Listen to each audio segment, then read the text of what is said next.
नमस्कार साथियों, मेरा अजीत सिंह कुशवाहा, आप देख रहे हैं सप्ताह टीवी। दोस्तों, नए संसद भवन की जो उद्घाटन हो रही है, उस समारोह के मौके पर प्रधानमंत्री जी ने बिना राष्ट्राध्यक्ष राष्ट्रपति के इस समारोह का उद्घाटन कर रहे हैं, इस संसद भवन का उद्घाटन कर रहे हैं। इसमें विपक्ष का भी कोई भूमिका नहीं दिख रही है। तो मैं इस मुद्दे पर बात करता हूँ।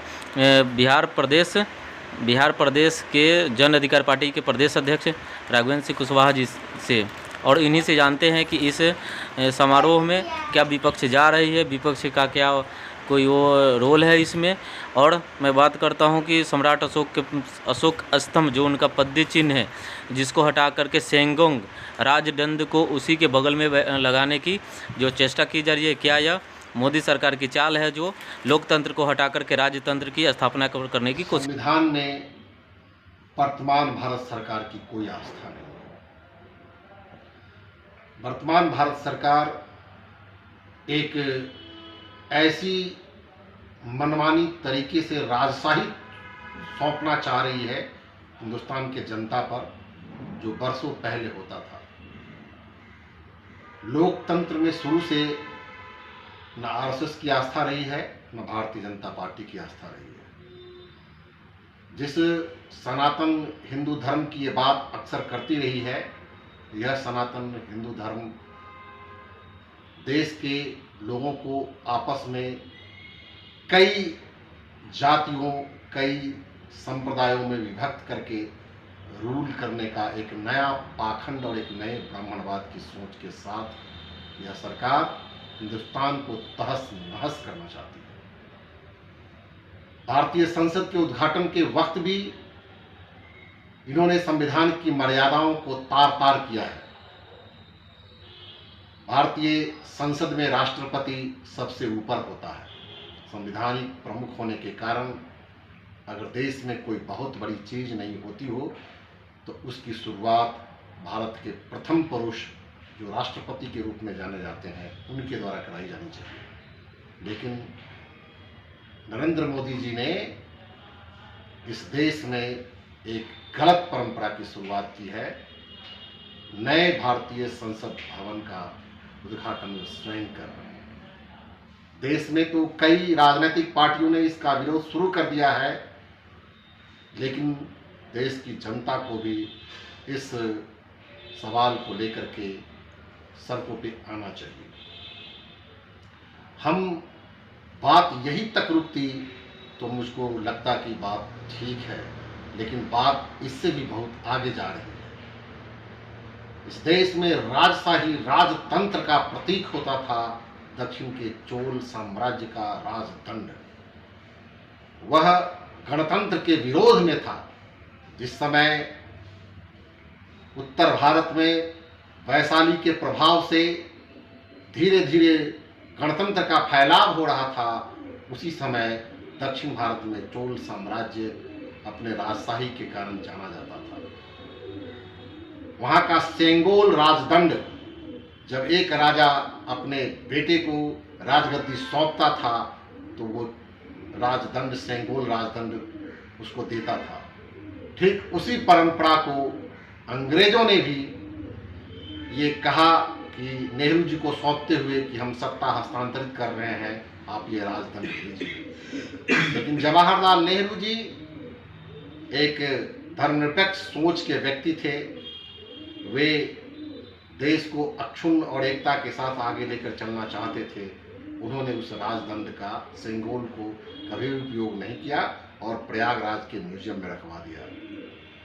आज उस पर भी चर्चा हो रही है कि नरेंद्र मोदी चोल साम्राज्य के उस सेंगोल राजदंड को 239वें पुरोहित के द्वारा अपने हाथों में और समर्पित करते हुए वो संसद भवन में रखेंगे। यह फिर से लोकतंत्र को ध्वस्त करके राजतंत्र को स्थापित करने की परंपरा की शुरुआत होगी। वैसे भी नरेंद्र मोदी को लोकशाही में भरोसा नहीं है, ये राजशाही चाहते हैं। इनका बस चले तो देश में चुनाव की प्रक्रिया को भी समाप्त कर देना चाहते हैं। इसलिए हमारी पार्टी और हम तमाम ऐसे धर्मनिरपेक्ष ताकत जो इंसानियत और मोहब्बत को अपने जीवन का उद्देश्य मानते हैं, वैसे सभी लोग इस दोनों परंपरा का हम लोग विरोध करते हैं कि नए संसद भवन का उद्घाटन भी महामहिम राष्ट्रपति के द्वारा होना चाहिए और ये जो सेंगोल राजदंड की स्थापना है यह भी नहीं होना चाहिए, क्योंकि यह भी राजशाही का प्रतीक है। हो सकता है कि धीरे धीरे ये एक नई परंपरा की शुरुआत हो जाए और चूंकि नरेंद्र मोदी ने दिखलाया है कि पिछली सरकारों के निर्णयों को, उनके स्थापित चीज़ों को, उनके स्थापित मापदंडों को बदल करके एक नई चीज़ शुरुआत करते हैं। जैसे इन्होंने योजना आयोग को बदल करके नीति आयोग रखा, कई मंत्रालयों का नाम बदला, कई संस्थानों को इन्होंने निजीकरण कर दिया, कई चीज़ ऐसे हैं जिसको इन्होंने उसके मूल स्वरूप को पूरी तरह से छेड़छाड़ किया है। तो हो सकता है, मुझको लगता है कि भारतीय अशोक स्तंभ पर भी भविष्य में खतरा मंडरा रहा है।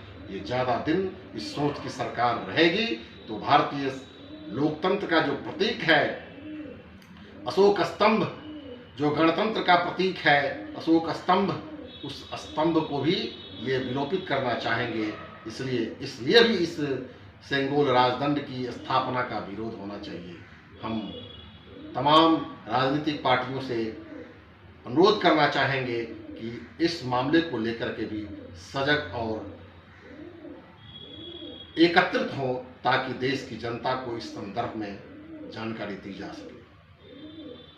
सर, मेरा एक सवाल था आपसे कि जैसे सम्राट अशोक के वंशज अपने आप को, जो बिहार के कुछ नेता लोग मानते हैं, सम्राट चौधरी, उपेंद्र कुशवाहा, नागमणि, जो ये लोग अपने आप को स्वघोषित मुख्यमंत्री बता रहे हैं और बोलते हैं कि हम सम्राट अशोक के वंशज हैं, और उनके प्रतीक चिन्हों के साथ छेड़छाड़ किया जा रहा है और इन लोगों का अभी तक कोई प्रतिक्रिया नहीं है। क्या कहेंगे इस पे? अब कौन क्या प्रतिक्रिया दे रहे हैं इससे बहस हमको नहीं है। हम दूसरे पर टीका टिप्पणी, हमारी एक आदत रही है, बहुत कम हम करते हैं।